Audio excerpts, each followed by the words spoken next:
অলি আউলিয়াগণ কারা?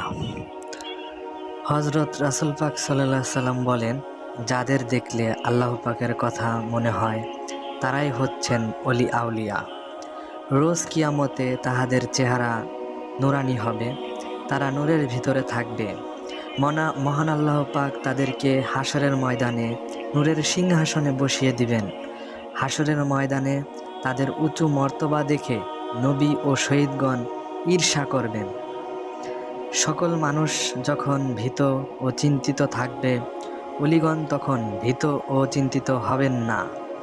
এরপরে হযরত রাসূল পাক সাল্লাল্লাহু আলাইহি সাল্লাম সূরা ইউনূসের ৬২ নম্বর আয়াত তিলাওয়াত করবেন, যার বাংলা অর্থ দাঁড়ায়, নিশ্চয়ই আমার অলি যারা তাদের কোনো ভয় নেই, তারা কোনো বিষয়ে দুঃখিত নয় বা চিন্তিত নয়। মেশকাত শরীফ, আবু দাউদ শরীফ, বাগাবী, তাফসিরে তাবারি ও তাফসিরে মাঝহারি নানা সূত্রে কম বেশি করে যেরকমটা বললাম এরকমই বর্ণিত আছে।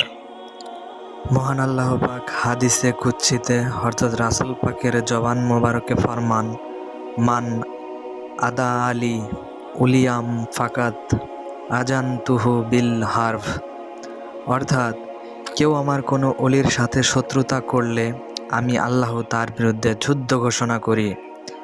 এগুলার রেফারেন্স হচ্ছে মেশকাত শরীফ 2157 নম্বর হাদিস ও বুখারী শরীফ 6058 নম্বর হাদিস।